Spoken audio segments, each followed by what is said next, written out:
All right, man, is it panic time for the Detroit Pistons? A lot of people saying they doing what the Tigers did after the All-Star break.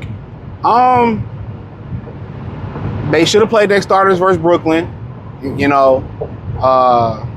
they hit a rough patch. You know what I'm saying? I mean, Oklahoma City hit their rough patch. The Knicks hit their rough patch pretty short. Boston had a rough patch. Right now, people saying they should have kept Ivy.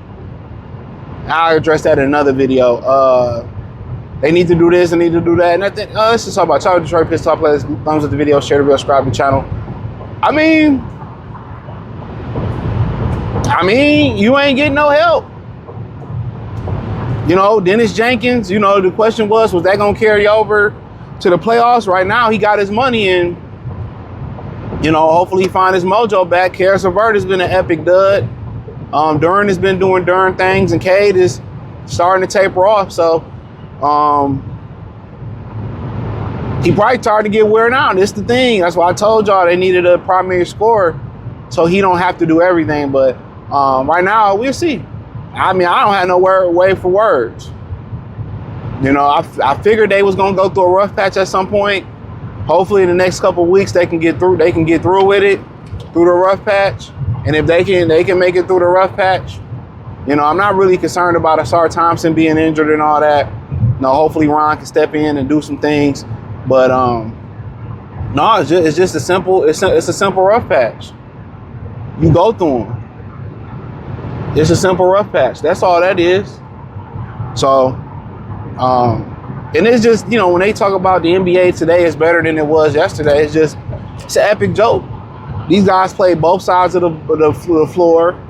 A lot of them was on charter buses, domestic flights, and they was playing offense and defense 82 games a year. Didn't miss, didn't need maintenance, and they can carry the load all season. If you've seen guys get tired, it was like Michael Jordan getting tired from getting beat up by the Bulls in the Eastern Conference Finals. Now guys, they ain't even halfway through the season and they getting tired. Before the All-Star break, their body breaking down through the season. So, yeah, I find it interesting. I really do. I really do find it interesting, to be honest with you, is that they had these arguments that this era is better and it's obviously worse. And if I'm not watching the Pistons or it ain't like Anthony Edwards, I ain't really watching it. To be honest, the NBA is going down the toilet. And if the Pistons weren't doing good, I wouldn't be watching a little bit of it. It's just an unwatchable product. But these athletes today can't carry the weight that the guys of yesterday, like Clyde Drexler, Michael Jordan, Larry Bird, Magic, Kareem, Hakeem, Ewing, they can't carry that weight like that, dog. These dudes are built just like American cars are built today versus yesterday. Yesterday, they were built more durable. Even though they were less complex, that was a good thing. Sometimes simplicity is better than being too complex. And that needs to be said, to be honest. A lot of this shit today is just, the cars is just too complex for no reason. That's why they go through so many issues. But, you want to panic on they playing with house money. Nobody expecting them to be this good this season. They build up a nice little lead. And hopefully the next couple weeks they can figure it out and they can get into a rhythm. I mean, you're going to go 82 games, you're going to go ups and downs. You're going to have skids. You're going to have skids. So, to be honest,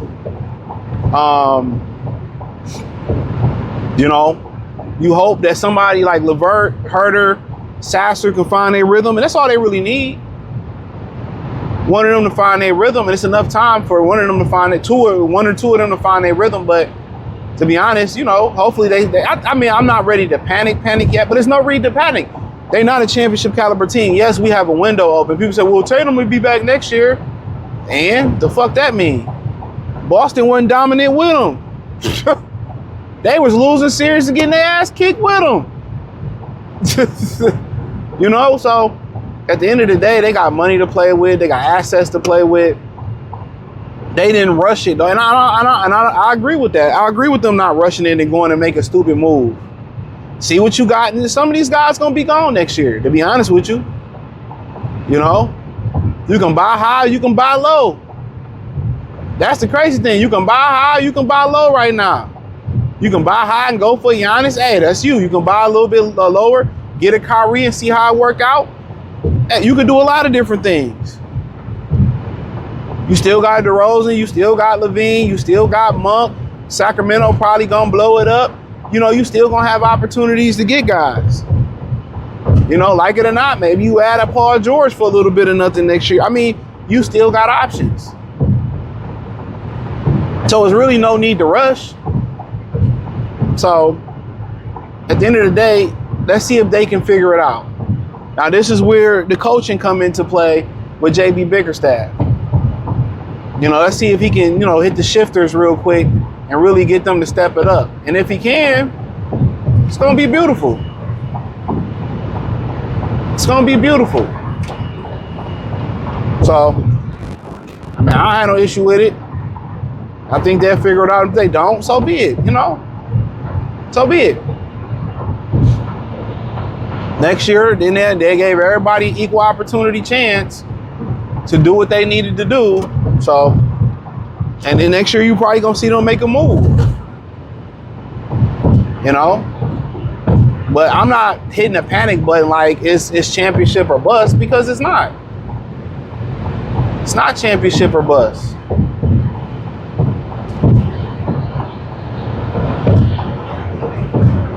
It's not. You got over and did all that for what, bro? I be telling y'all, the drivers out here and you doing all that for what, bro? Why are you speeding up and there's a semi truck right in front of you, bro? Where are you going? I be telling y'all, bro. Y'all people that live out in Whitesville, y'all can't drive. Y'all, I'm be honest with y'all, man. Y'all cannot drive. Only worse drivers than y'all is in Dearborn. I'm be keeping a bean, dog. Out in the suburbs with white people, y'all cannot drive, bro.